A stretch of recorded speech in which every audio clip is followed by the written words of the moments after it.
தாழ்த்தப்பட்ட இளைஞரை வந்து கையை வெட்டியிருக்காங்க. ஐயாசாமி என்கின்ற ஒரு கல்லூரி மாணவன் புல்லட்ல போனதற்காக சாதி வெறியர்கள் இந்த கை இருந்தா தானே வந்து நீ புல்லட் ஓட்டுவ அப்படின்னு சொல்லி கொடூரமா தாக்கியிருக்காங்க. இந்தியா முழுமைக்கும் இது போன்ற சாதிய வன்கொடுமைகள் தினந்தோறும் நடந்து கொண்டே தான் இருக்கின்றன. சாதிய வன்கொடுமைகளை பாதுகாக்கக்கூடிய ஒரு அமைப்பாவே காவல் நிலையம் இருக்குது. நேரடியா வந்து முதல்வர் கட்டுப்பாட்டில் தானே சார் காவல்துறை, ஏன் அதை வந்து கண்டிக்கல? அவர் கட்டுப்பாட்டில் தான் அந்த இது இருக்கு அப்படின்றது நம்ம வந்து அவரை ஒரு கார்னர் பண்ண முடியாது. இந்திய சமூக கட்டமைப்பு சாதியால் கட்டமைக்கப்பட்ட ஒரு சமூக கட்டமைப்பு. இதை எல்லாமே வழிநடத்துவது சனாதன கோட்பாடு. தீண்டாமை இருந்தது அப்படின்னு நம்ம கேள்விப்பட்டிருக்கோம். அதை எதிர்த்து தான் நம்ம இந்திய அரசியலமைப்பு சட்டம் வந்து வகுக்கப்பட்டிருக்கு. இப்படி வகுத்தும் வந்து இன்னும் வந்து சாதிய தீண்டாமை இன்னும் ஒழியலையா? புரட்சியாளர் அம்பேத்கர் அவர்கள் அரும்பாடுபட்டு உருவாக்கி கொடுத்த அரசமைப்பு சட்டம் தான் இந்த நாட்டை ஆளுது அப்படிதான் நம்ம நினைச்சிட்டு இருக்கோம். ஆனாலும் இந்த அரசமைப்பு சட்டத்திற்கும் சனாதனத்திற்கும் இந்த நாட்டில் மிகப்பெரிய ஒரு போர் நடந்துகிட்டே இருக்கு. இந்த நாட்டை ஆளக்கூடிய பாரதிய ஜனதா அதனுடைய கொள்கை கோட்பாடு என்னவா இருக்குதுன்னா, இந்த சனாதனத்தை வந்து பாதுகாப்பது, மனு தர்மத்தை உயர்த்தி பிடிப்பது. மனு தர்மம் சனாதனம் அப்படின்றது வந்து மனிதனை வந்து கூறு போடுவது. இந்தியா கன்னியாகுமரியில இருந்து காஷ்மீர் வரைக்கும் ஒவ்வொரு மனிதனையும் தனித்தனி சாதியா வந்து கூறு போடுவது. இதுதான் அதோட வேலையை. சமூக நீதி கோட்பாட்டில் தமிழகம் ஒரு மற்ற மாநிலங்கள் வந்து மாறுபட்டு இருக்கிற நேரத்தில் ஒரு மாற்றத்தை உருவாக்கி வச்சிருந்தோம். ஆனால் இன்றைக்கு என்ன அப்படின்னா, என்ன சொல்றாருன்னா, சனாதனம் என்பது வந்து நிலையானது, அதற்கு முடிவும் கிடையாது, தொடக்கமும் கிடையாது. இது வந்து அறத்தையும் உண்மையும் நேர்மையும் ஆன்மீகத்தை போதிக்கிறது தான் அப்படின்னு சொல்றாரு அவரு. இப்ப சனாதனம் வந்து நிலையானது, ஆனால் பழமையானது. அது ஏற்றத்தாழ்வை கற்பிக்கக்கூடியது, உயர்வு தாழ்வை போதிக்கக்கூடியது, அநியாயத்தை அங்கீகரிக்கக்கூடியது, பிற்போக்குத்தனமானது. மோடியின் 10 ஆண்டு கால ஆட்சி இருக்குல்ல, இந்த 10 ஆண்டு கால ஆட்சியில இந்த நாட்டு மக்களை தொடர்ந்து வந்து சாதி அடிப்படையில், மதம் அடிப்படையில் ஒரு பெரிய விவாதத்தை உருவாக்கி விட்டாங்க. சனாதன கோட்பாடு என்ன இங்க ஒழுக்கத்தை கத்துக் கொடுத்துருக்கு, வாழக்கூடிய வழிகளை கத்துக் கொடுக்குதா?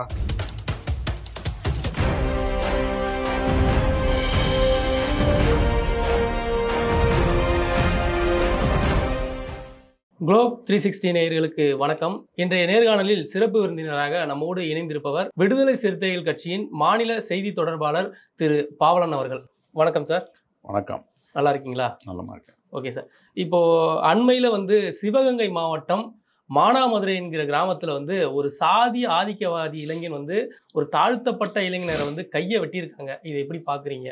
சிவகங்கை மாவட்டம் மானாமதுரை அருகில் உள்ள மேலப்பிடாவூர் என்கின்ற கிராமத்தில் தான் அந்த சாதிய வன்கொடுமை நடந்தது. ஐயாசாமி என்கின்ற ஒரு கல்லூரி மாணவன் புல்லட்டில் போனதற்காக சாதி வெறியர்கள் விரட்டி போய் வீட்டுக்குள்ளேயே நுழைஞ்சு அடித்து தோசம் பண்ணி, இந்த கை இருந்தால் தானே வந்து நீ புல்லட் ஓட்டுவ அப்படின்னு சொல்லி கொடூரமாக தாக்கியிருக்காங்க. இப்போ இந்த விரல்லாம் துண்டிக்கப்பட்டு அவருக்கு மதுரை அரசு மருத்துவமனையில் அதுக்கான சிகிச்சைலாம் நடந்து வருது. இது மானாமதுரையில் மட்டும் நடக்கலை, இந்தியா முழுமைக்கும் இது போன்ற சாதிய வன்கொடுமைகள் தினந்தோறும் நடந்து கொண்டே தான் இருக்கின்றன. இந்தியா அப்படின்றது இந்திய சமூக கட்டமைப்பு சாதியால் கட்டமைக்கப்பட்ட ஒரு சமூக கட்டமைப்பு, நிலவுடைமை சமூகம். இந்த சாதியை பாதுகாப்பது நிலவுடைமை சமூகம்.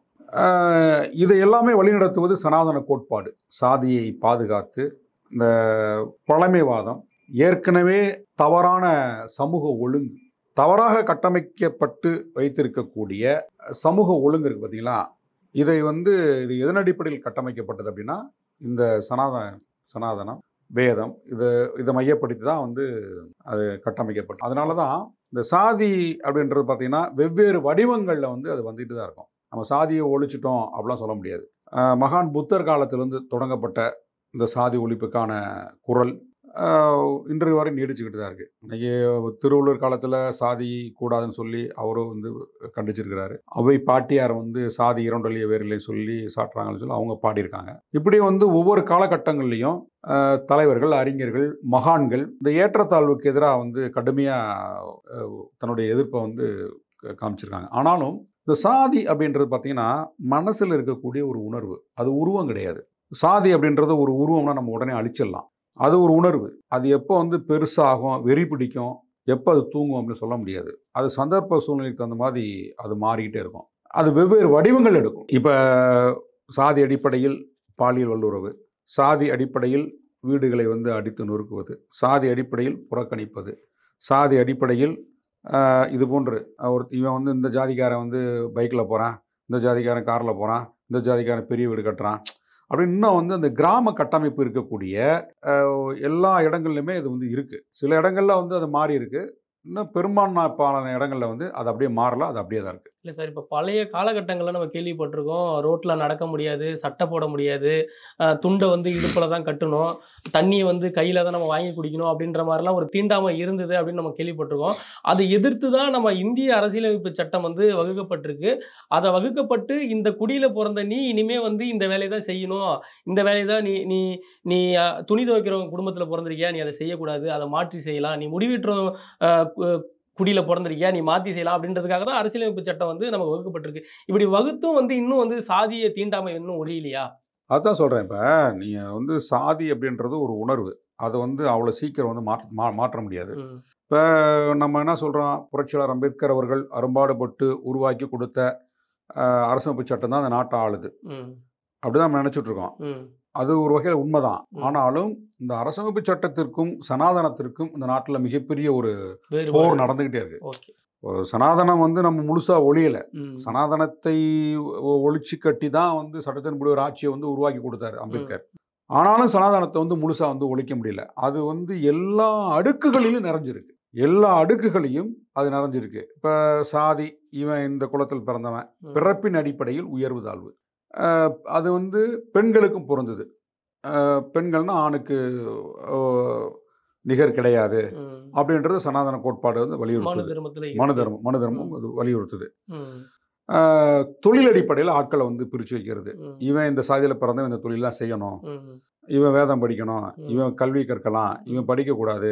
இவன் ம். இந்த தொழில் பார்க்கணும். அப்படின்லாம் ஒரு காலகட்டங்கள்ல இருந்தது. ம். இப்ப இந்த ஒரு காலகட்டங்கள்ல இருந்த அந்த வேறுபாடுகள வந்து போக்குவதற்கு ஏராளமான தலைவர்கள், இயக்கங்கள், அமைப்புகள் வந்து பெரிய போராட்டத்த நடத்தி தான் ம். ஒரு ஃப்ளெக்சிபிலிட்டிய, ஒரு மாற்றத்த வந்து நம்ம வந்து இங்க உருவாக்கியிருக்கோம். ம். இங்க வந்து உருவாக்கியிருக்கோம். அப்ப இந்த மாற்றம் என்பது சாதிக்கு எதிரான ஒரு மாற்றம், சமத்துவத்திற்கான அந்த ஒரு ஒரு மனநிலை, எல்லோருக்குமான நீதி, இப்படி இந்த இந்த எண்ணம் வந்து அப்படியே மக்கள்கிட்ட வந்து வெகுவாக வந்து வளர்ந்து ஒரு மாற்றம், ஒரு ஒரு ஒரு புரட்சிகரமான ஒரு ஒரு ஜனநாயகம், புரட்சிகரமான ஒரு மாற்றம் இங்கே நிகழாதா, ம். நிகழும் அப்படின்ற நம்பிக்கையில் ஒரு சமூகம் வந்து நம்ம வந்து உருவாக்குவதற்கான அந்த வேலை திட்டம் பண்ணிட்டு இருந்தோம். ஆனால் இன்றைக்கு இந்த நாட்டை ஆளக்கூடிய பாரதிய ஜனதா அதனுடைய கொள்கை கோட்பாடு என்னவா இருக்குதுன்னா, இந்த சனாதனத்தை வந்து பாதுகாப்பது, மனு தர்மத்தை உயர்த்தி பிடிப்பது. இந்த மனு தர்மம், சனாதனம் அப்படின்றது வந்து மனிதனை வந்து கூறு போடுவது. இந்தியா கன்னியாகுமரியிலிருந்து காஷ்மீர் வரைக்கும் ஒவ்வொரு மனிதனையும் தனித்தனி சாதியா வந்து கூறு போடுவது. இதுதான் அதோட வேலையே. இல்ல, அப்ப அண்ணாமலை என்ன சொல்றாருன்னா, சனாதனம் என்பது வந்து நிலையானது. அதற்கு முடிவும் கிடையாது, தொடக்கமும் கிடையாது. அதுக்கு வந்து இது வந்து அறத்தையும், உண்மையும், நேர்மையும், ஆன்மீகத்த போதிக்கிறது தான் அப்படின்னு சொல்றாரு அவரு. இது சனாதனம் என்பது நிலையானது தான். ம். அது பழமையானது. பழமையானது, பிற்போக்குத்தனமானது. நிலையானது மாற்று கருத்து இல்ல. எங்க தலைவர் எழுச்சி தமிழர் அதை சொல்லியிருக்கிறாரு. சனாதனத்திற்கு அவருக்கு நிகரா யாருமே ஒரு எக்ஸ்பிளைன் இங்க கொடுத்ததில்ல. அவ்வளோ தெளிவா வந்து தலைவர் எழுச்சி தமிழர் சனாதனத்தை பத்தி ரொம்ப விரிவா கொடுத்துட்டாரு. ம். ரொம்ப சுருக்கமா புரிஞ்சுக்கிற மாதிரி வந்து பேசியிருக்காரு. இப்ப சனாதனம் வந்து நிலையானது தான். ஆனால் பழமையானது. அது ஏற்றத்தாழ்வை கற்பிக்கக்கூடியது, உயர்வு தாழ்வை போதிக்கக்கூடியது, அநியாயத்தை அங்கீகரிக்கக்கூடியது. பிறப்பின் அடிப்படையில் இவன் உயர்ந்தவன் தாழ்ந்தவன் இருக்கு இல்லையா, அந்த கோட்பாடு இருக்குல்ல, அதை நியாயப்படுத்துவது தான் வந்து சனாதனம். அப்ப இன்றைக்கு ஆளுகின்ற இந்த பாரதிய ஜனதா அவங்களுடைய கொள்கை கோட்பாடுகளை வந்து ரொம்ப ஆழமா மக்கள்கிட்ட கொண்டு போயிட்டு இருக்காங்க. இப்போ வட இந்தியா முழுவதும் அதை பண்ணி முடிச்சிட்டாங்க. ஒரு கல்வி கற்று, ஒரு உலகளாவிய பார்வை, ஒரு அடுத்தடுத்த தலைமுறைகிட்ட, ஒரு இளைஞர்கள்ட்ட வந்து உருவாகி ஒரு மாற்றம் உருவாகும் அப்படின்ற நம்பிக்கையில் நம்ம இருந்தோம்ல, அந்த நம்பிக்கையில் இன்னைக்கு தகர்க்கப்பட்டு மறுபடியும் இந்த மக்களை வந்து மூட நம்பிக்கைகள் இருக்குது. இன்னைக்கு வந்து கும்பமேளா நடத்துறாங்க. திரிவேணி சங்கம்னு கும்பமேளா. இது தேவையா? உலகத்தில் எங்கேயுமே நடக்காது. ஒரு ஆத்தங்கரையில் போய் பல கோடி மக்களை வர சொல்லி அங்க வந்து எல்லாமே அங்கதான் தன்னுடைய கழிவுகளை வெளியேற்றுறாங்க. அந்த தண்ணீருக்குள்ளேயே சிறுநீர் கழிப்பது, மலங்கழிப்பது எல்லாமே நடக்குது. இப்போ இதனால என்ன? நீ வந்து அந்த ஆற்றுல போய் புனித நீர்னு சொல்கிறீங்க. அந்த புனித நீர் ஆடினால என்ன நன்மை நடக்க போகுது? யாருக்கு எந்த நன்மை கிடையாது. குளிச்ச வந்து 200 வருஷம் வாழ போகிறானா? குளிச்சவனுக்கு வந்து அறிவு வரப்போதா? அந்த புனித நீரில் போய் குளிச்ச உடனே வந்து அவனுக்கு வந்து பல கோடி ரூபா சொத்து கிடைக்க போதா?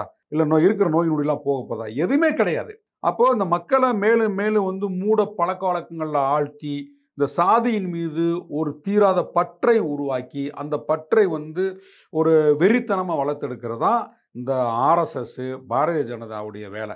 இந்த வேலை இது வந்து இன்றைக்கு என்னன்னா அப்படியே வந்து எல்லா இடங்களையும் இந்த ஸ்ப்ரெட் ஆகிட்டே இருக்கு. நல்லா பரவிட்டு இருக்கு. வட இந்தியா முழுவதும் அப்படி இருந்தது. இன்னைக்கு தமிழ்நாட்டில் நம்ம ஒரு மாற்றத்தை உருவாக்கி வச்சுருந்தோம். இங்கே வந்து பெரியார் மண்ணு, சமூக நீதி மண்ணு அப்படிலாம் நம்ம வந்து அதை கிளைம் பண்ணோம். நிறைய அயோத்திதாச பண்டிதர் இருந்தார். தமிழ்நாட்டில் சமூக நீதி கட்சி தொடங்கப்பட்டது. தென்னிந்திய சபை உருவாக்கப்பட்டது. தென்னிந்திய நல உரிமை சங்கம் தொடங்கப்பட்டு அது வந்து நீதி கட்சியாக தொடங்கப்பட்டு அந்த நீதி கட்சி தான் அந்த திராவிட கழகமாக உருவாகி திராவிட கழகம் திமுக அதிமுக அப்படி பிரிஞ்சது. அப்போ ஒரு இந்தியாவிலேயே தமிழ்நாடு ஒரு முன்னோடியாக இருந்தது. ஒரு சமத்துவத்திலையும் சமூக நீதி பார்வையிலையும் ஒரு மனித மாண்பை வந்து போற்றுவதிலும் ஒரு முன்னோடியாக இருந்த ஒரு மாநிலம் தான் தமிழ்நாடு. ஏன்னா இங்கே தான் வந்து யாதும் ஊரே யாவரும் கேளீர் கனியன் பூங்குன்றன் உலகத்திற்கே எடுத்து சொன்னார் பல 100 ஆண்டுகளுக்கு முன்பு. அதுதான் உயரிய தத்துவம்லாம் பிறந்த ஒரு மண்ணு தான் தமிழ்நாடு. இப்போ இங்கேயும் வந்து இந்த சனாதனத்தை திணிச்சு அந்த கோட்பாடெல்லாம் திணிச்சு இதையும் வந்து ஒரு சனாதனுக்கான மண், அது சாதியை வந்து அங்கீகரிக்கக்கூடிய மண் தான். இங்கே சாதி கொடுமைகள் இருக்குது, சாதி வேறுபாடுகள் இருக்குது, சாதியின் அடிப்படையில் ஒவ்வொருத்தரும் பிரிக்கப்பட்டு அவன் வந்து அந்த சாதிய கட்டுப்பாட்டுகள் இருக்கக்கூடிய ஒரு சூழல் வந்து இங்கேயும் இருந்தது.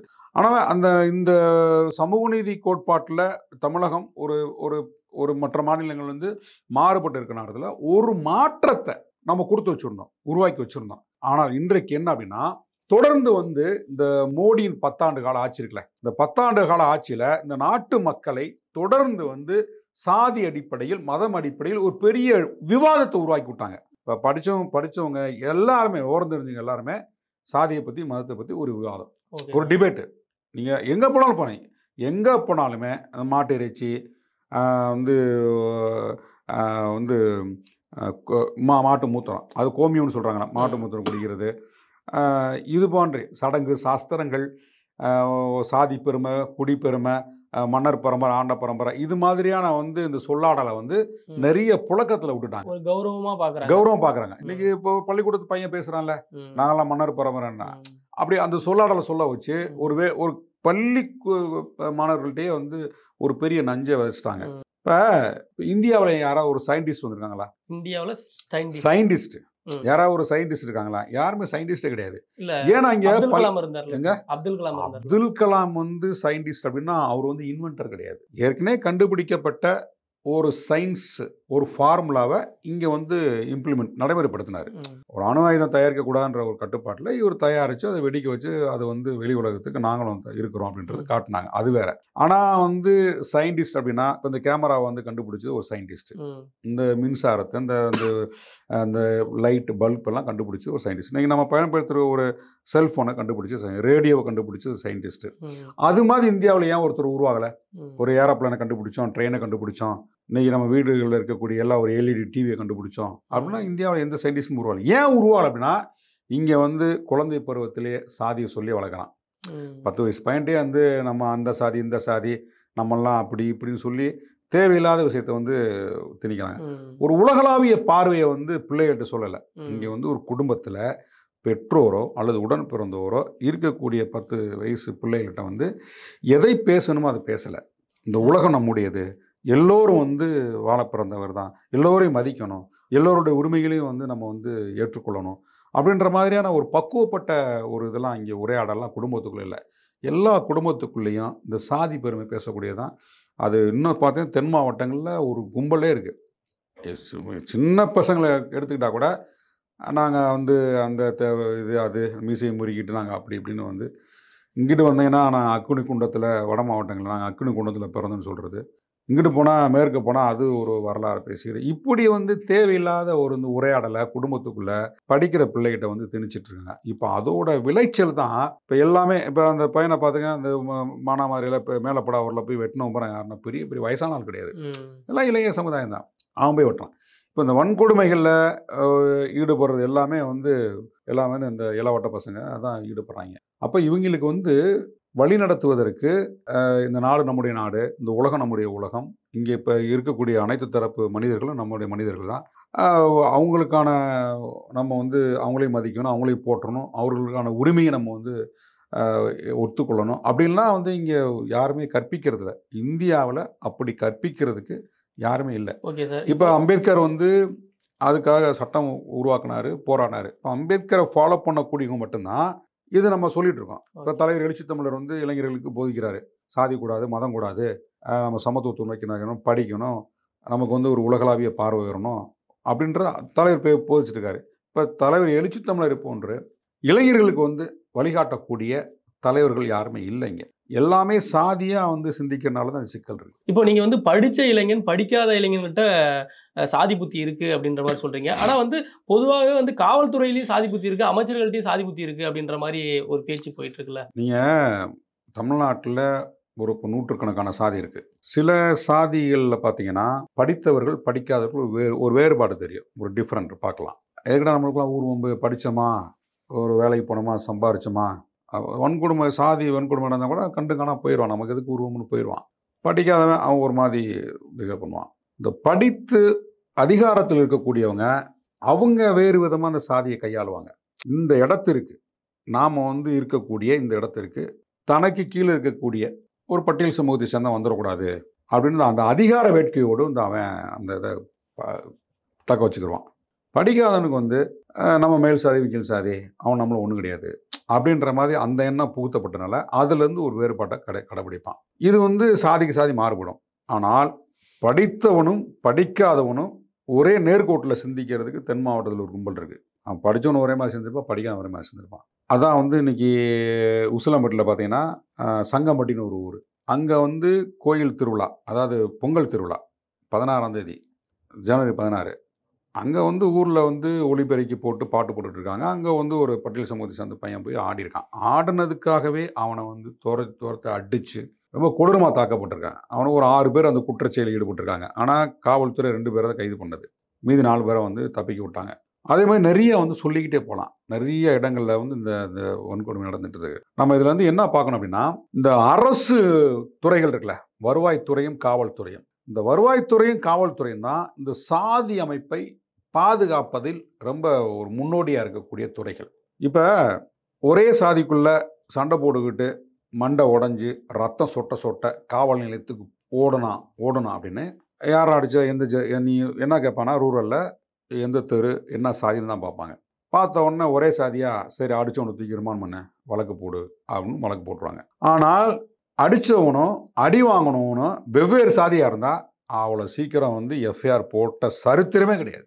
நீ எவ்வளோ தாக்கப்பட்டு வந்து உனக்கு வந்து நீ காயம்பட்டு காவல் நிலையத்துக்கு போனால் கூட யாரா அவனை அடிச்சது என்னாரு, அவன் யார், அவன் எந்த தெருவு, என்ன சாதி, நீ என்ன சாதி, இதை காவல் நிலையத்தை தெரிஞ்சுக்கிறாங்க. தெரிஞ்சுக்கிட்டு என்ன பண்ணுவாங்க அப்படின்னா, ஒரு எஸ்ஐ கூப்பிடாரு இன்ஸ்பெக்டர், போய் இதை என்ன பாட்டு வாங்கினேன், அவர் பைக் எடுத்துகிட்டு போவார். அவன் அடித்தவன் தனாவட்டா வீட்டில் உட்காந்துருப்பான். அவன் போய் என்ன சொல்லணும், எப்பா நீ முன்னாடி மாதிரி இல்லை, இப்போ வந்து அவங்களுக்குலாம் கட்சி இருக்குது, வக்கீல்லாம் இருக்காங்க, நீ 2 நாள் தலைமறைவார், நாங்கள் சரி பண்ணிக்கிறோம், காசு வாங்கிட்டு பண்ணிடுவாங்க நிறைய இடத்துல. அவனை தப்பிக்க விட்டுறது. குற்றவாளியை தேடி போய் அவன் வீட்லேயே இருக்கக்கூடியவன்கிட்ட இந்த மாதிரி நீ அவனை அடிச்சுவிட்ட, அவன் வந்து காயம் போட்டு போலீஸ் ஸ்டேஷனில் கம்ப்ளைண்ட் புகார் கொடுத்துருக்கான், அவனுக்கு 10 பேர் வர்றாங்க, இன்னைக்கு விடுதலை சிறுத்தைகள் கட்சியெல்லாம் இருக்குது, வழக்கறிஞர்களாம் வந்து நிற்கிறாங்க, கட்சிக்காரங்களும் நிற்கிறாங்க, அதெல்லாம் வந்து நீ எங்கிட்ட போய் இப்போ ஒரு 10 நாளைக்கு தலைமறைவார் அப்படின்னு சொல்லிவிடுறான். வந்து இங்கே என்ன சொல்லணும் காவல் நிலையத்தில், ஐயா தேடி போனாங்க, ஆள் எஸ்கேப்பிங்க, அக்யூஸ்டு எஸ்கேப்பிங்க அப்படின்றான். எஸ்கேப் போயிட்டாங்க. சரிப்பா வந்து இவனுக்கு வந்து மெடிக்கல் மெமோ போட்டு ஆஸ்பத்திரிக்கு கொண்டு போய் ஆஸ்பத்திரியில் படுக்க போட்டுருவாங்க அடிபட்டவனை. அவனை தேடுறோம் நம்ம அவன் சொந்தக்காரங்களாம் நல்லா ஜாலியாக பைக்கில் ஊரில் சுற்றி திரியான். என்ன தான் போய் அழுத்தம் கொடுத்தாலும் இந்த அடித்தவன் திடுறான், அவனை தூக்கி ரிமாண்ட் பண்ணவே மாட்டாங்க காவல் நிலையத்தில். ஏன்னா அங்கே ஒரு பேரம் பேசுவாங்க. எங்கே பேரம் பேசுவாங்கன்னா, அந்த படுத்து கிடைக்கிறான் பாரு, எப்போ அவன் அடிச்சிட்டான், நீ போய் இப்போ வழக்குன்னு போட்டு அலைஞ்சிருந்தா நீயும் வந்து வேலை வெட்டி விட்டு பிள்ளை விட்டு கோர்ட்டு கேஸ் அலையணும், ஏன்னா என்னதான் காசு வாங்கி தரேன், நீ வாங்கி ராசியாக போங்க, சமாதானம் போங்க அப்படின்றான். அவன் 4 நாள் பெட்டில் படுத்து கிடப்பான். அவனுக்கு வேறு வழி இல்லை, தலையாட்டிடுறான். இந்த காவல்துறை போய் பார்த்து அவனை வந்து அழுத்தம் கொடுத்து ஒத்துக்க வச்சுருவாங்க. அதே காவல்துறையை சேர்ந்தவங்க இவங்ககிட்ட என்ன பேசுவாங்கன்னா, நீ முன்னப்பா அந்த காலத்தில் மாதிரி இல்லை, அவன் அடிபட்டவனுக்கு ஆள் பேர்லாம் இருக்குது, அவனுக்கு வந்து ஒரு பின்னணி இருக்குது, நாளைக்கு உன்னை தூக்கி எஸ்சிஎஸ்டி அட்ராசிட்டிஸ் ஆக்டில் போட்டாங்கன்னா நீ உன் சொத்தை தான் வழக்கு நடத்தணும், அவ்வளோ சீக்கிரம் முடியாது, ஒரு அமௌண்ட்டை கொடு, அவனை கொடுத்து சரி கட்டணும்வாங்க.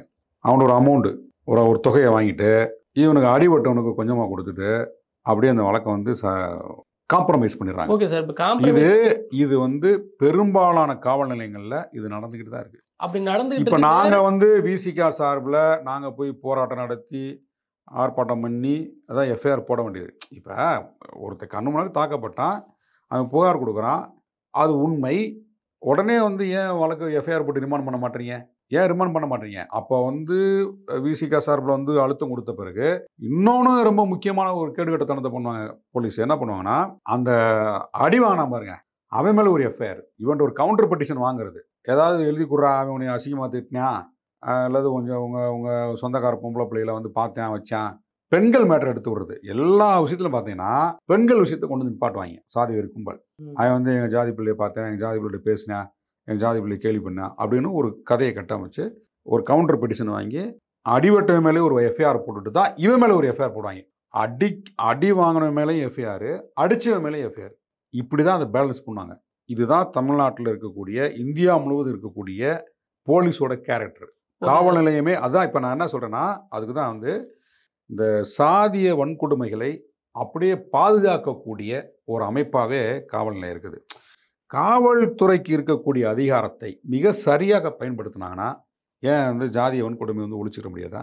ஒழிக்க முடியாதா? இப்போ எவ்வளோ வன்மத்தோடு இருக்காங்க தெரியுமா காவல்துறை? இப்போ தூத்துக்குடி பக்கத்தில், தூத்துக்குடிக்கு சாத்தான்குடி இடையில இருக்கக்கூடிய ஒரு ஊர் நான் சொல்கிறேன். அங்கே பார்த்தீங்கன்னா 15 வருஷமாக வந்து விடுதலை சிறுத்தைகள் கட்சியோட கொடிமரம் இருக்குது. 15 வருஷமாக. அதை இன்றைக்கு வந்து விடுதலை சிறுத்தைகள் கட்சி தேர்தலில் போட்டியிட்டு 2 நாடாளுமன்ற தொகுதியில் வெற்றி பெற்ற காரணத்தினால் ஒரு மாநில கட்சி அங்கீகாரம் கிடச்சிருக்கு. ஒரு பானை சின்னம், நிரந்தர சின்னமும் கிடச்சிருக்கு.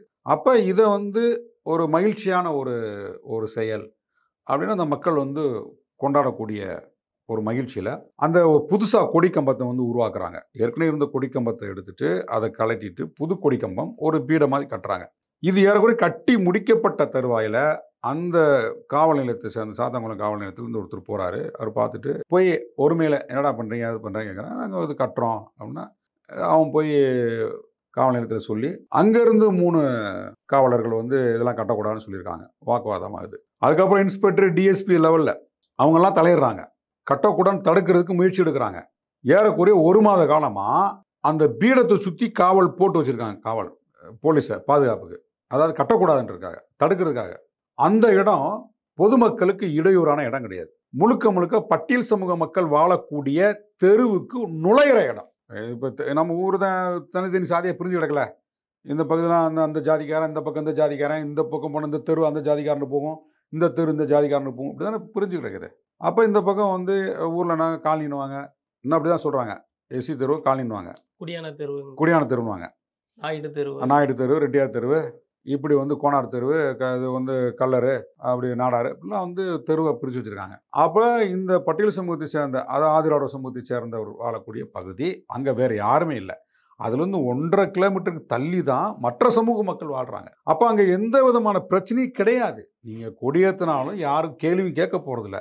அவங்க வாழ்கிற பகுதியை ஒட்டி தான் அந்த கொடியை ஏற்கனவே 15 வருஷத்துக்கு முன்னாடி கொடியை நட்டுருக்காங்க. அதுக்கும் போக்குவரத்துக்கும் நெடுஞ்சாலைக்கும் எந்த விதமான இடையூறுமே இல்லை.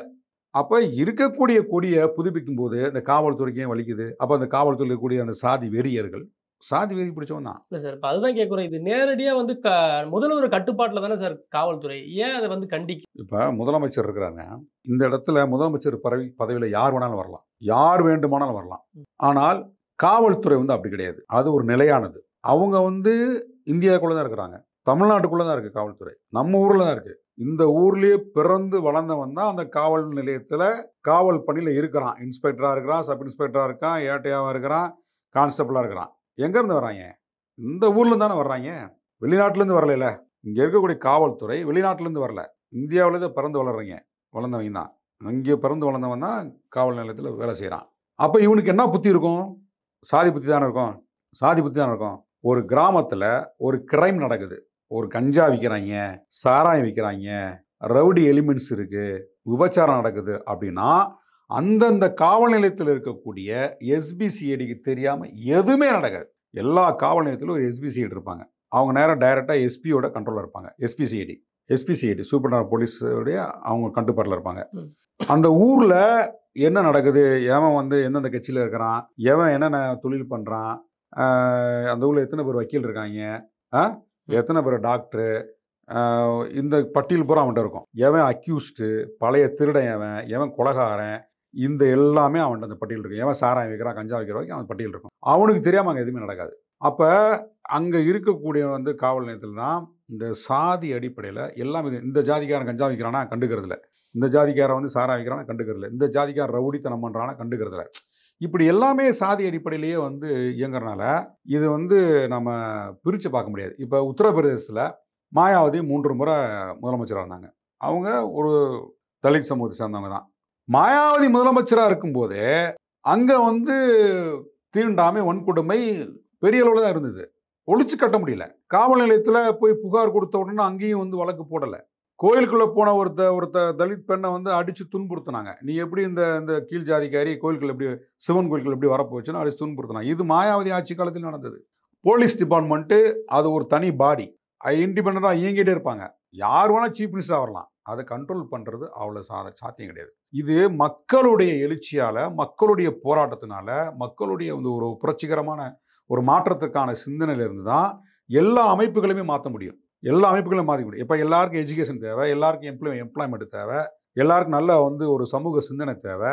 இதை நோக்கி நம்ம அந்த சமூகத்தை நகர்த்துறோம். ஆனால் இங்கே என்ன நடக்குது? பிற்போக்குத்தனமாக இன்னும் வந்து சாதி பெருமையை பேசி அங்கே இதில் திருநெல்வேலியிலேருந்து அங்கே என்ன ஒரு பள்ளி மாணவன் வெட்டலையா? நாங்குநேரியில் ஒரு பள்ளிக்கூடம் இப்போ வெட்டினவன் யார்? ஒரு பள்ளிக்கூடத்து பையன் தான், பள்ளிக்கூடத்தில் படிக்கிற பையன் தான். அவனுக்கு வேண்டப்பட்ட ஆட்களை வச்சு வெட்டுறான். வெட்டுப்பட்டவன் பள்ளி மாணவன் தான். இப்போ இது பாருங்கள், இதுலேருந்து இப்போ பாருங்கள், இந்த வன்மம் எங்கே விதைக்கப்படுகிறது? பள்ளிக்கூடத்திலே வந்து விதைக்கப்படுகிறது. புரியுதுங்களா? அப்போ இது வந்து ஒரு சிஸ்டம். இப்போ நான் என்ன சொன்னேன், 1 மாத காலமாக அந்த பீடத்தை சுற்றி காவல்துறை சேர்ந்தவங்க அப்படியே பாதுகாப்புக்குன்னு உட்காந்துட்டு இருக்காங்க. இப்போ நான் என்ன கேட்குறேன்னா, விடுதலை சிறுத்தைகள் கட்சியோட கொடி ஏன் ஏற்றக்கூடாது? ஏன் பீடம் கட்டக்கூடாது? எங்கே உங்களுக்கு சிக்கல்? அதனால் என்ன சட்டம் ஒழுங்கு வரப்போதா? என்ன பிரச்சனை? ஜாதி கலவரம் வரப்போதா? இல்லை சார், கூட்டணி கட்சியில் தான் நம்ம இருக்கோம். அப்போது திராவிட மண்ணுன்னு சொல்கிறாங்க, சமூக நீதி ஆட்சின்னு சொல்கிறாங்க. இப்போ விடுதலை சிறுத்தைகள் கட்சியோட கொடிகமமே ஏற்றக்கூடாது அப்படின்ற ஒரு இது என்ன அப்படின்னா, விடுதலை சிறுத்தைகள் கட்சி இன்றைக்கு தமிழ்நாட்டு அரசியல் களத்தில் ஒரு தவிர்க்க முடியாத ஒரு சக்தியாக வந்து வளர்ந்துட்டு வருது. தமிழ்நாட்டு அரசியல் களம் தலைவர் எழுச்சி தமிழரை சுற்றி இயங்கிட்டு இருக்கு. அவர் வந்து ஒரு சென்டர் பாயிண்ட் ஆகிட்டார். தமிழ்நாடு அரசியல் களத்தில் ஒரு மையப்புள்ளி ஆகிட்டார். ஸோ ஒரு சாமானிய மக்களை, ஏழை எளிய மக்களை அணிதிரட்டி ஒரு சமூக மாற்றத்திற்கான சாதி ஒழிப்பிற்கான ஒரு கட்சியை பெருசாக வளர்த்தெடுத்துட்டாரே. எல்லா இடங்கள்லையும் வந்து இவங்க கொடி பறக்குதே. திரும்பும் திசை முழுவதும் திருமாவளவன் பெயர் ஒலிக்குதே. இது ஆளுங்கட்சிக்கே பயம் வந்துருச்சு அப்படின்றது வந்து எல்லோருக்குமே அந்த ஒரு அச்சம் வந்துருச்சு. சமூகத்தில் எல்லா தரப்பு மக்களுக்குமே. எல்லா தரப்பு மக்கள்னா சாதி வெறியர்கள். இந்த மக்கள் வந்து வளர்வதையோ, இந்த மக்களுக்கான இந்த கட்சி வளர்வதையோ விரும்பாதவர்களுக்கு ஒரு அச்சம் வந்துருச்சு. இப்போ ஒரு தனிநபராக ஒருத்தர் இருப்பாங்க ஊரில், அவனுக்கு கோவம் வரும் கொடியை பார்த்தவொடனே. அப்போ தொந்தரவு பண்ணு நான் தோணுவான். இதிலிருந்து தான் வந்து அது வளருது. ஆனாலும் வந்து இந்த எதிர்ப்புகள் தான் விடுதலை சிறுத்தைகளே மென்மேலும் வளர்த்தெடுக்குது. எங்கள் தலைவர் கூட மேடையில் பல இடத்துல சொல்லிடுவார், எங்களை வளர்த்து விட்டதே போலீஸ் தான் சொல்லுவார். எழுச்சி தமிழர் சொல்லுவார், எங்களை வளர்த்ததே இந்த கட்சியை, அந்த இயக்கத்தை வளர்த்தெடுத்ததே போலீஸ் தான். ஏன்னா அந்த அளவுக்கு அடக்குமுறை இருந்தது. ஒவ்வொரு தாக்குதலும் அரசியல் படுத்தும், ஆவேசப்படுத்தும். ஆமாம், அச்சப்படுத்தாது. ஒவ்வொரு தாக்குதலும் எங்களை அச்சப்படுத்தாது. அரசியல் ஆவேசப்படுத்தும், அதன் ஊடாக அரசியல்படுத்தும், அச்சப்படுத்தாது. அப்படிதான் காவல்துறையின் ஒடுக்குமுறையை இந்த இயக்கம் தலித் பந்தர் இயக்கமாக இருந்த காலத்திலிருந்து காவல்துறை ஒடுக்குமுறையை பார்த்து சந்தித்து எதிர்கொண்டு தான் தடையை உடைத்து தான் இந்த பேரியக்கம் விடுதலை சிறுத்தைகள் என்கின்ற அந்த மகத்தான பேரியக்கம் வந்து வளர்ந்தது. அப்போ வந்து எங்களுக்கு இதெல்லாம் புதுசு கிடையாது. காவல்துறையோட நெருக்கடின்றது எங்களுக்கு புதுசு கிடையாது. அங்கே கூட ரொம்ப அருமையாக சடையன் கிணறுல அங்கே இருக்கக்கூடிய கட்சி தொண்டர்கள்லாம் ரொம்ப அருமையாக அதை எதிர்கொண்டாங்க. நின்று சாதிச்சு காட்டினாங்க. பேரணியாக போகிறதுக்காக அணிதிரண்டு போகும்போது தான் அங்கே காவல்துறைக்கும் கட்சிக்காரங்களும் ஒரு தள்ளுமுள்ளது. எங்கள் கட்சியோட மாவட்ட செயலர் டிலைட்டான்ற அம்மா வந்து தாக்கப்பட்டு கீழே தள்ளிவிடப்பட்டார். அப்போ இது என்ன அப்படின்னா, விடுதலை சிறுத்தைகள் வந்து பெரிய சேலஞ்ச். இன்னைக்கு சாதி வெறியர்களை எதிர்கொள்ளணும், காவல்துறை வருவாய்த்துறையில் இருக்கக்கூடிய சனாதனவாதிகளை எதிர்கொள்ளணும், பிற அரசியல் கட்சிகளை எதிர்கொள்ளணும். இதெல்லாம் மீறிதான் வந்து விசிகா வந்து சாதி ஒழிப்பு களத்தில் அரசியல் அதிகாரம் என்கின்ற அந்த களத்தை நோக்கி நாங்கள் நகர்ந்துட்டு இருக்கோம். இது அப்படிதான் நம்ம பார்க்க வேண்டியிருக்கு. சாதி அமைப்பு வந்து இந்தியா முழுவதும் இருக்குது, எல்லா இடங்களையும் இருக்குது. கல்வி வந்து ஒரு மாற்றத்தை கொடுக்கும் அப்படின்னு வச்சு தான் வந்து ஒரு நம்பிக்கையில தான் நாங்கள் போராடிட்டு இருக்கோம். கல்வினா ஒரு புத்தகத்தை பட்டு படிக்கிறதுல, சமூகத்தை படிப்பது, அரசியலை படிப்பது, எல்லாவற்றையும் கற்றுக்கொள்வது. அப்பதான் வந்து இதுக்கு ஒரு தீர்வு காண முடியும். அதை நோக்கி தான் இதை வந்து ஸ்டாலின் அவர் முதலமைச்சராக அவர் கட்டுப்பாட்டில் தான் அந்த இது இருக்கு அப்படின்றது நம்ம வந்து அவரை ஒரு கார்னர் பண்ண முடியாது. இப்போ ஜெயலலிதா அம்மையார் ஆட்சி காலத்தில் இளவரசன் திவ்யா காதல் பிரச்சனை உங்களுக்கு தெரியும், தருமபுரியில். அங்கே ஒரு 6 மணி நேரமாக வந்து 3 கிராமத்தை எரிச்சு சூறையாடி நாசம் பண்ணி பியூரோவை உடைச்சு உள்ளே இருக்கக்கூடிய பணம் நகையெல்லாம் கொள்ளையடிச்சிட்டு போனாங்க. 3 கிராமத்தை எரிச்சாங்க 6 மணி நேரம். காவல்துறை கண்முன்னே, காவல்துறை நின்று வேடிக்கை பார்க்குது. காவல்துறை கண்முன்னே ஒரு சாதி வெறி கும்பல், அதெல்லாம் பாட்டாளி மக்கள் கட்சியை சேர்ந்தவங்க தான், போய் அவங்க தான் முன்னின்று நடத்துனது. அந்த கட்சியில் பொறுப்பாளர்கள் முன்னின்று நடத்துனாங்க. அப்புறம் சாதி ரீதியாக அணிதிரண்டவங்கெல்லாம் போய் அடித்து 3 கிராமத்தை நாசம் பண்ணாங்க. அதிமுக ஆட்சி காலத்தில் தான். அப்போ அதான் காவல்துறைக்கு ஒரு கேரக்டர் இருக்குது. ஜெயலலிதா ஆட்சி காலம் நடந்தது. அது மாதிரி நிறைய எல்லா இப்போ எடப்பாடியார் ஆட்சி காலத்தில் நம்ம சொல்லலாம். ஒரு பையனை வந்து மலத்தை வந்து கையில் அள்ள வச்சு கொடுமை பண்ணாங்க. அப்போ அதெல்லாம் டேட்டா எடுத்தால் நிறைய இடங்கள்ல சாதி வன்கொடுமை நடந்துகிட்டு தான் இருக்குது. சரிங்க சார். அப்போ ஆட்சியாளர்களை மட்டுமே இது வந்து குறை கூட முடியாது. இது வந்து ஒரு சமூகத்தில் நிலவக்கூடிய வன்கொடுமைனா சமூகத்தில் எல்லோருக்குமே அது பொறுப்பு. இப்போ வந்து திமுகவுடைய இந்து அறநிலைத்துறையுடைய அமைச்சர் வந்து சேகர் பாபு என்ன சொல்றாருன்னா, இது ஆன்மீக அரசியல் அப்படின்னு சொல்றாரு. இந்த திராவிட மாடல் ஆட்சி வந்து ஆன்மீக அரசியல் அப்படின்னு சொல்றாரு. இந்தியா தமிழ்நாட்டில் வந்து பக்தி இலக்கியங்கள்லாம் தோற்றுவிக்கப்பட்டு ஆன்மீகம் வந்து ஒரு செழிந்த மண்ணு தான் தமிழ்நாட்டில். ஆனால் நீங்கள் இதை இந்துத்துவா அப்படின்னு பார்க்க முடியாது. இந்துத்துவா வேற, ஆன்மீகம் வேற, ரெண்டையும் பிரித்து பார்க்கணும். ஆன்மீகம் அப்படின்றது வந்து இப்போ நீங்கள் உங்களுக்கு பிடிச்ச ஒரு கடவுளை ஒரு வணங்குறீங்க, அந்த பக்தி இருக்கு இல்லையா, அந்த பக்திக்கான சில கொள்கைகளை நீங்கள் கடைபிடிக்கிறது, அதான் ஆன்மீகம். இப்படி தான் இருக்கணும், ஒரு ஒழுக்கத்தை கடைபிடிக்கணும், உணவு இப்படி தான் இருக்கணும், நாம் வந்து பக்தியாகவே இருக்கணும், இப்படின்ற மாதிரியான சில விஷயங்களை வந்து உருவாக்கிக்கிறது. அதுக்கான பாடல்களை, பக்திக்கு பாடல்களை பாடிக்கிட்டு இருக்கிறது, இது ஒரு வட்டம். இந்துத்துவா அப்படின்னு பார்த்தீங்கன்னா அது வந்து ஒரு பெருசு. அது வந்து எப்படின்னா ஒரு வெறித்தனமானது. என்னுடைய மதம், இது என்னுடைய கடவுள், என்னுடைய தத்துவம், இதுதான் உயர்ந்தது, இந்த மதம் சார்ந்து உருவாக்கப்பட்ட மூட நம்பிக்கைகளை வந்து எல்லோரும் ஏற்றுக்கொள்ளணும், பெண்கள் இப்படி தான் இருக்கணும், பிறப்பின் அடிப்படையில் இந்த சாதியெல்லாம் இப்படி தான் இருக்கணும் அப்படின்றத நியாயப்படுத்துறது தான் இந்துத்துவா. அந்த இந்துத்துவா அரசியலிருந்து சற்று வேறுபட்டது, ஒன்றோடு ஒன்று தொடர்புடையது. இந்துத்துவாவிற்கும் ஆன்மீகமும் தொடர்புடையது. ஆனாலும் அதிலிருந்து, இந்துத்துவாவிலிருந்து ஆன்மீகம் சற்று வேறுபட்டது. அப்படிதான் பார்க்கணும். ரெண்டுக்கும் கனெக்ஷன் தான். இப்போ நம்ம வந்து உடம்புக்கும் மனசுக்கும் வேற வேற. உடல் வேறு, நம்முடைய மனசு வேறு. இப்போ மனசு உலகம் பூரா சுத்தம், உடல் ஒரு இடத்துல இருக்கும். ஆனாலும் மனசுக்கும் உடலுக்கும் ஒரு கனெக்டிவிட்டி இருக்கு. நம்முடைய மூளையோட மனசு சம்மந்தப்பட்டது. மூளை உடம்புக்குள்ள இருக்கு, மனசு எங்க இருக்கு? வெளியில இருக்கு. மனசு வெளியில இருக்கு, ஆனால் மூளை வந்து மண்டைக்குள்ள இருக்கு. ஆனால் மனசுக்கு மூளைக்கு தொடர்பு இருக்கு. அப்படிதான் வந்து இந்த ஆன்மீகத்தையும் இந்துத்துவாவையும் வந்து நம்ம தொடர்புடையது, ஆனாலும் வேறுபட்டது. இங்கே வந்து சங்க காலத்துலலாம் பக்தி இலக்கியம்லாம் நிறைய உருவாக்கப்பட்டு தமிழ்நாட்டில் வந்து அதெல்லாம் வந்து பாடப்பட்டதான். திருவாசகம், திருமறை, திவ்ய பிரபந்தம், இப்படிலாம் வந்து பக்தி இலக்கியங்கள் வந்து உருவான ஒரு மண்ணு தான். இன்னைக்கு அது வந்து இந்துத்துவ அடையாளத்துக்குள்ளே கொண்டு போகிறாங்க. இந்துத்துவ அடையாளத்துக்குள்ள கொண்டு போய் மக்கள்கிட்ட வந்து இந்துத்துவ சிந்தனை கொடுத்து இவங்களை வந்து அந்த சனாதன கோட்பாட்டுக்குள்ளே திணிக்கிறாங்க. அப்படிலாம் கிடையாது. அப்படிலாம் அது வேறு, அந்த மாதிரிலாம் செய்ய முடியாது. பிட்டுக்கு மண் சுமந்த படலம் அப்படின்லாம் மாதிரியில் வந்து அந்த இலக்கியம்லாம் இருக்குது. ஆனால் இன்றைக்கு நம்ம வந்து இதை வந்து தமிழ்நாட்டை வந்து ஒரு ஆன்மீகத்திற்கான ஆட்சி அப்படின்னு வந்து கிளைம் பண்ணுறது தவறு. ஏன்னா நம்ம என்னென்ன சொன்னால், இது திராவிட மாடல், மற்ற மாநிலங்களுக்கு இது ஒரு ரோல் மாடல். ஆரியத்திலிருந்து நேரெதிர் திராவிடம். ஆரியம் என்பது ஆண்டான் அடிமையை பாதுகாக்கக்கூடியது, வேறுபாட்டை கடைபிடிக்கக்கூடியது, அது அறிவியலுக்கு முரணானது அப்படின்றது மாதிரி நம்ம வந்து ஆரியத்துக்கு எதிராக இருக்கிறோம்.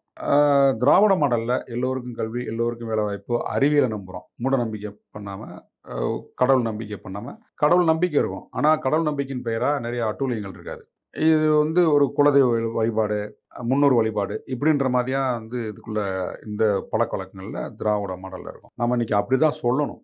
நம்ம வந்து இது அல்லாட்டி அது ஒரு வழுக்கு பாறை மாதிரி இழுத்துட்டு போயிடும். இது வந்து ஒரு ஆன்மீக பூமி, இது வந்து ஆன்மீக அரசு அப்படின்னு சொன்னோம்னா அது வேற மாதிரி கன்வெர்ட் ஆகி நம்ம வந்து ஒரு வழுக்கு பாறையில் உட்காந்து போகிற மாதிரி இழுத்து கொண்டு போய் அதில் விட்டுரும். தலைவர் எழுச்சி தமிழ் தான் சொல்லுவார், முருகனை வந்து தமிழ் கடவுள்னு சொன்னீங்கன்னா அது வழுக்கு பாறை தான். அது கொண்டு போய் எங்கே போய் சேர்க்கணும்னா நீ வந்து சனாதனத்துக்குலாம் போய் சேர்க்கும், தலைவர் சொல்லுவார். அது மாதிரி வந்து தேவையில்லைங்க. இன்றைக்கி உலகம் முழுதும் எடுத்துக்கிட்டிங்கன்னா கடவுள் மறுப்பாளரோட எண்ணிக்கை அதிகமாகிட்டு. யூரோப் கண்ட்ரிஸ்லாம் பார்த்தீங்கன்னா யார் இப்போ சர்ச்சுக்கும் போகிறதில்ல, யாருமே வந்து இந்த அங்கங்கே அந்த பழங்குடி மக்கள் வணங்கக்கூடிய தெய்வத்தையோ கூட அவங்க வணங்குறதில்ல.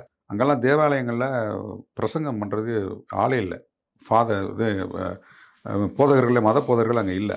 அந்த மாதிரி ஆகிப்போச்சு. ஏன்னா யூரோப் கண்ட்ரிஸ்லாம் பயங்கரமாக அறிவியலை நம்பி அதை நம்பி போயிட்டுருக்கான். எங்கேயோ போயிட்டான். இன்றைக்கி ஏஐ டெக்னாலஜியும் வந்துருச்சு இல்லையா? ஏஐ டெக்னாலஜி வந்துருச்சு. எங்கேயோ போயிட்டுருக்கு மனித மூளை.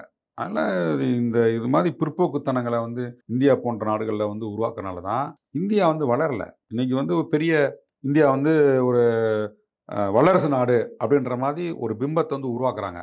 அது வந்து அட்டர் ஃப்ளாப். அப்படி ஒன்றுமே கிடையாது. இந்தியா வந்து வல்லரசே கிடையாது. வல்லரசு ஆகவே முடியாது. அப்துல் கலாம் என்ன சொன்னார்? 2020 இந்தியா வந்து வல்லரசு ஆயிரும்னு சொன்னார். எல்லோரும் கனவு காணுங்கள்னாரு. இங்கே என்ன எதை பற்றி கனவு காண முடியும்? எங்கே வல்லரசாச்சு? வல்லரசாக உலகத்தில் ரொம்ப மனித சக்தி அதிகமாக உள்ள ஒரு நாடு இந்தியா. இளைஞர்கள் அதிகமாக உள்ள இருக்க ஒரு நாடு இந்தியா. இல்லைங்க, போதை மயக்கத்தில் கொண்டு வச்சிருக்காங்க. அதான் போதை மயக்கம், சாதி மயக்கம் வந்து எந்த ஒழுக்கமும் கிடையாது. நீங்கள் வட மாநிலங்களில் போனீங்கன்னா எந்த ஒழுக்கமே கிடையாதுங்க.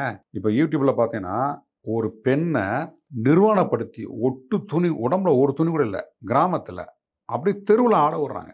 பள்ளிக்கூட பையன் 10 வயது பையன் வந்து வேடிக்கை பார்க்குறான். அந்த ஊரில் வயசானவங்க எல்லாருமே நின்று சுற்றின்னு வேடிக்கை பார்க்குறாங்க. அந்த பொண்ணு ஆபாசமாக நடனம் ஆடுது.